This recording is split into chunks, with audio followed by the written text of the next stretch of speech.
Hello and welcome to my channel concept ही concept. आज के इस वीडियो लेसन में हम NCERT classes chapter 3 understanding quadrilateral को पढ़ेंगे। अंडरस्टैंडिंग क्वाड्रिलेटरल का मतलब होता है क्वाड्रिलेटरल को समझना, क्वाड्रिलेटरल्स को समझना। क्वाड्रिलेटरल्स इसको हम हिंदी में कहते हैं चतुर्भुज। तो हम कह सकते हैं कि इस चैप्टर में हम चतुर्भुजों को समझेंगे। चैप्टर को अच्छे से समझने के लिए हमें कुछ बेसिक ज्योमेट्रिकल कॉन्सेप्ट को समझना हो। बेसिक ज्योमेट्रिकल कॉन्सेप्ट जैसे कि कर्व क्या होता है, पॉलीगॉन क्या है, position in a figure, sides, vertices and diagonals, convex and concave polygon, regular and irregular polygons, angle sum property, sum of the measures of the exterior angles of a polygon, kinds of quadrilateral like trapezium, kite, parallelogram etcetera. हम एक एक करके इन basic geometrical concept को समझेंगे। जिन लोगों ने भी earlier classes में ज्योमेट्री नहीं पढ़ा होगा, या जिनको ज्योमेट्री समझ में नहीं आया हो, उनको घबराने की बिल्कुल जरूरत नहीं है, क्योंकि मैं बिल्कुल बेसिक से स्टार्ट करूंगी। उम्मीद है कि आप लोगों को मेरा ये लेसन बहुत अच्छे से समझ में आएगा। तो चलिए इसी के साथ स्टार्ट करते हैं इस चैप्टर को और समझते हैं फर्स्ट बेसिक ज्योमेट्रिकल कॉन्सेप्ट जो है कर्व। कर्व को हम हिंदी में वक्र भी कहते हैं। आम भाषा एवरीडे यूजेज में कर्व या वक्र का मतलब होता है नॉट स्ट्रेट। कर्व या वक्र का मतलब होता है नॉट स्ट्रेट, सीधा नहीं। ये हम कहाँ बोल रहे हैं? जब हम डे टू डे लाइफ में कर्व का यूज करते हैं। एवरीडे यूजेज आम भाषा में कर्व या वक्र का मतलब होता है नॉट स्ट्रेट, सीधा नहीं। लेकिन मैथमेटिक्स में, in mathematics curve can be straight, curve सीधा भी हो सकता है। अब आप पूछेंगे कैसे? तो इसके लिए मैथमेटिक्स वाले कर्व को समझते हैं। इसको समझने से पहले मेरा एक क्वेश्चन है आप लोगों से, और क्वेश्चन ये है कि हैव यू डूडल्ड? अब आप बोलेंगे डूडल का मतलब क्या होता है? तो डूडल का मतलब है to draw lines, patterns etcetera without thinking. To draw lines, patterns etcetera without thinking मतलब यूं ही बिना अधिक ध्यान दिए रेखाएं खींचना या चित्र बनाना। आप लोगों ने कभी ना कभी कागज पर पेन या पेंसिल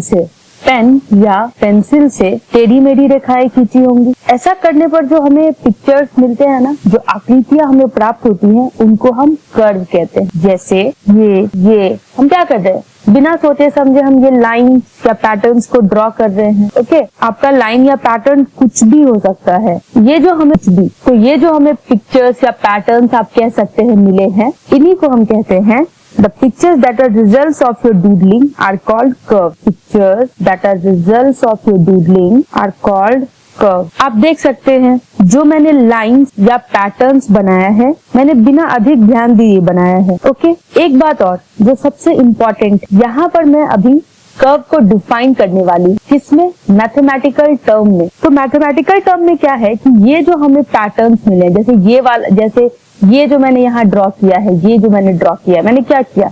मैंने यहाँ रखा पेन का निब और मैं यहाँ से स्टार्ट करके क्या कर रही हूँ? यहाँ पे खत्म कर रही हूँ। तो मैंने क्या किया कि मैंने पेन या पेंसिल को इसको ड्रॉ करते टाइम उठाया नहीं है, ना ही मैंने रूलर का यूज किया है। रूलर मीन्स स्केल का यूज किया है। तो हम कह सकते हैं we can make these drawings without lifting the pen और pencil from the paper and without the use of a ruler. आप देखेंगे ये जो हमने ड्रॉइंग बनाए हैं, ये हमने बिना पेन और पेंसिल को उठाए हुए, विदाउट लिफ्टिंग द पेन और पेंसिल फ्रॉम द पेपर, या बिना हमने रूलर का यूज किए बिना बनाया है। जैसे कि मैंने पिछली बार ये एक ऐसे लाइन भी ड्रॉ किया, तो मैं वैसे भी विदाउट रूलर भी मैं ड्रॉ कर सकती हूँ ना, और without lifting pen and pencil. तो इसी के लिए हम इसको, ये स्ट्रेट हमें दिख रहा है एवरीडे यूजेस में, लेकिन मैथमेटिक्स में हम इसको क्या बोलेंगे? कर्व बोलेंगे, क्योंकि ये हमारा जो दो कंडीशन है उसको सेटिस्फाई कर रहा है। पहला कंडीशन कि हमने इसको ड्रॉ किया without lifting the pen and pencil from the paper, and दूसरा without the use of a ruler. तो हम मैथमेटिकल डेफिनेशन और एवरीडे यूजेस को एक बार देख लेते हैं। Everyday usages meaning of curve, mathematical definition of curve. Everyday usages meaning of curve क्या होगा? Curve means not straight. Mathematical definition of curve क्या होगा? All those drawings which are made without lifting the pen और pencil from the paper and without the use of a ruler. आप देखेंगे कि mathematical definition of curve से जो कहता है कि विदाउट लिफ्टिंग द पेन और pencil from the paper and without the use of a ruler, अगर हम कोई ड्राइंग बनाते हैं तो उसको हम कर्व कह सकते हैं। तो इसके बहुत टाइप्स होते हैं, प्रकार होते हैं। तो चलिए हम कुछ टाइप्स को देखते हैं कर्व्स का। इस फिगर में देखेंगे 1, 2, 3, 4, 5, 6, 7 यहाँ कुछ कर्व्स दिए हुए हैं। Curve 3 and 7 they are crossing themselves, मतलब खुद को काट रहे हैं। ये यहाँ पे काट रहे हैं खुद को, ये यहाँ पे काट रहे हैं, दे आर क्रॉसिंग देमसेल्व्स। वहीं पर curves 1, 2, 4, 5 and 6 they are not crossing themselves, है ना। कहीं पे ये एक दूसरे को क्रॉस नहीं कर रहे हैं। अगर हम फिगर 1 को देखेंगे तो ये क्रॉस नहीं कर रहे हैं खुद को। So, if a curve does not cross itself, it is called a simple curve. If a curve does not cross itself,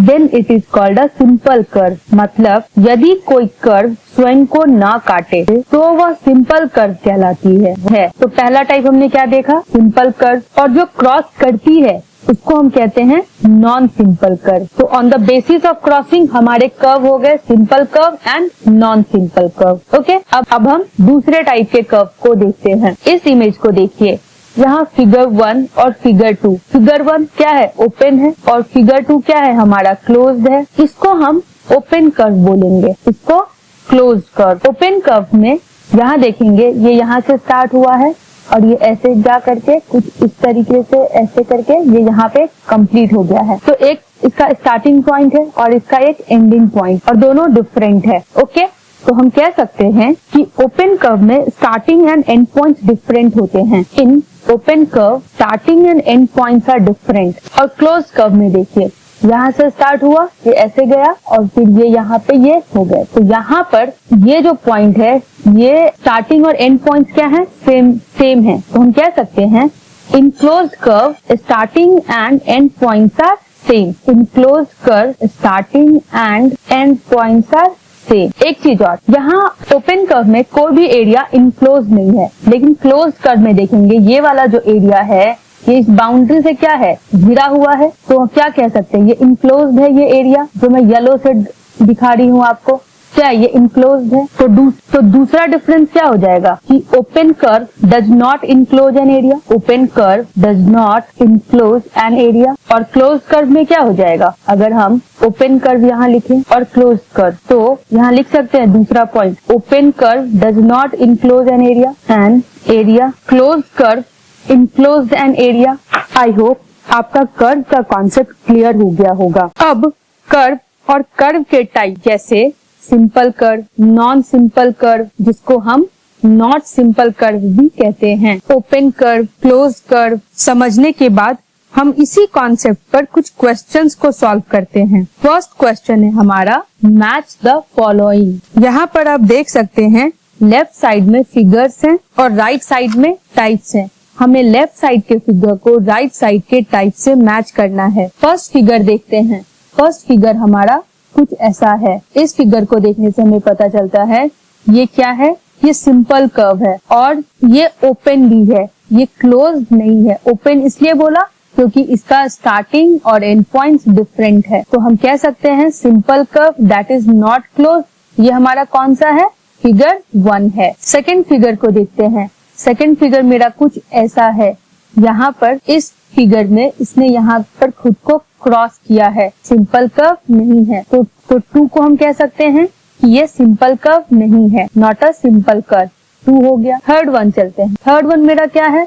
पूरा का पूरा क्लोज्ड है और क्रॉस भी नहीं कर रहा है। तो ये हो जाएगा हमारा simple closed curve. Simple closed curve कौन सा है हमारा फिगर? फिगर 3 है। फोर्थ वन चलते हैं। फोर्थ वन आपको दिख रहा होगा कि ये पूरा का पूरा क्लोज फिगर है और ये खुद को क्रॉस भी कर रहा है। तो हम इसको कह सकते हैं a close curve that is not simple. ये 4 हो गया। तो हमने लेफ्ट साइड के फिगर को राइट साइड के टाइप से मैच कर दिया है। 1 का C, 2 D, C, A and 4 का आंसर क्या हो जाएगा मेरा B। अब हम कुछ और क्वेश्चंस देखते हैं। यहाँ है classify the following curves as open और क्लोज। ये तो आप देखने से ही बता देंगे ये क्या है, हमारा ओपन कर्व है। कोई आपसे पूछे कि रीजन क्या है ओपन कर्व का, तो मैंने 2 कंडीशन बताए थे। पहला कि इसका एक तो ये स्टार्टिंग पॉइंट है और ये एंड पॉइंट है, या अगर आप इसको स्टार्टिंग बोलेंगे तो ये एंड पॉइंट हो जाएगा। किसी भी एक पॉइंट को आप स्टार्टिंग और किसी भी दूसरे पॉइंट को हम एंड पॉइंट बोल सकते हैं। दूसरा कंडीशन क्या है कि इसने किसी भी एरिया को इनक्लोज नहीं किया है। जो जेड बनाया है ना हमने, इसने किसी एरिया को इनक्लोज नहीं किया है, तो वो दोनों कंडीशन को हमारा ये फिगर सेटिस्फाई कर रहा है। इसी के लिए हम इसको क्या बोल रहे हैं, ओपन कर्व। सेकेंड वन हमारा क्या हो जाएगा, क्लोज कर्व का C open curve, D close curve, E close curve. Close और ओपन तो आप देख करके बता सकते हैं कि ये क्लोज है ये ओपन है, लेकिन जब आपको मैथ्स में समझाने की बारी आएगी, आपको लिखना होगा कि क्यों है, तो आप जो 2 कंडीशन मैंने बताए हैं ओपन करके और क्लोज करके, वो 2 कंडीशन आप लिख करके एक्सप्लेन कर देंगे कि आपने उनको क्लोज क्यों बोला और ओपन क्यों बोला। नेक्स्ट क्वेश्चन को देख। नेक्स्ट क्वेश्चन बोला जा रहा है कि draw rough diagrams to illustrate the following. हमें एक्सप्लेन करना है। इलस्ट्रेट का मतलब क्या होता है, एक्सप्लेन करना, समझाना। क्या समझाना है हमें, ओपन कर्व और क्लोज कर्व। किसके थ्रू, रफ डायग्राम्स के थ्रू। तो देखिए ओपन कर्व कुछ हम ऐसे ड्रॉ कर सकते हैं। 2 पॉइंट्स जो है यहाँ पे, वो 2 पॉइंट्स स्टार्टिंग और एंड पॉइंट्स डिफरेंट है और कोई एरिया भी इसने इनक्लोज नहीं किया है। कुछ ऐसे भी ड्रॉ कर सकते हैं, जैसे भी आपकी मर्जी। ये ओपन, अभी जो भी मैं ड्रॉ कर रही हूँ वो ओपन कर्व है, ये भी एक ओपन कर्व है, ये भी एक ओपन कर्व है, ये भी एक ओपन कर्व है ना।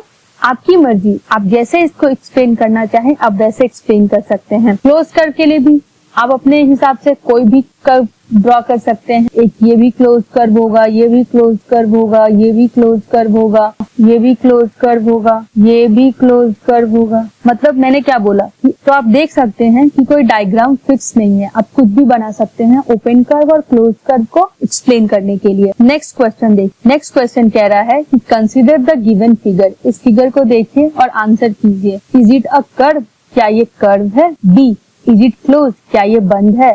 तो देखिए कर्व है तो कर्व के 2 कंडीशन मैंने बताए हैं। पहला कि विदाउट लिफ्टिंग पेन और पेंसिल, अगर आप कोई डायग्राम बना लेते हैं, और दूसरा without the use of ruler, अगर आप बना लेते हैं तो हम उसको कर्व बोलेंगे।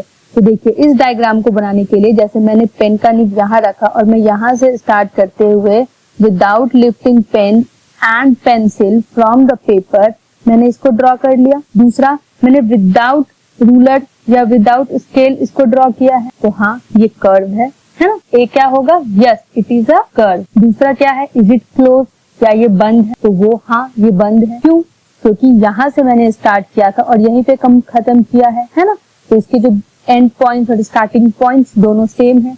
और दूसरा रीजन क्या है, ये एक इनक्लोज कर रहा है एक एरिया को अपने अंदर, है ना। यहाँ येलो से जो रीजन है हमारा वो इनक्लोज्ड है। एरिया क्या है मेरा, येलो वाला इनक्लोज्ड है। तो हम कह सकते हैं कि yes it is a close curve, yes it is close. I hope मेरा ये वीडियो आपको अच्छा लगा होगा। नेक्स्ट वीडियो में हम जो रिमेनिंग कॉन्सेप्ट्स हैं जैसे polygon, position in a figure और बाकी के कॉन्सेप्ट्स को पढ़ेंगे। अगर आपको मेरा ये लेसन अच्छा लगा हो तो प्लीज लाइक, शेयर और सब्सक्राइब जरूर करें। Thank you so much.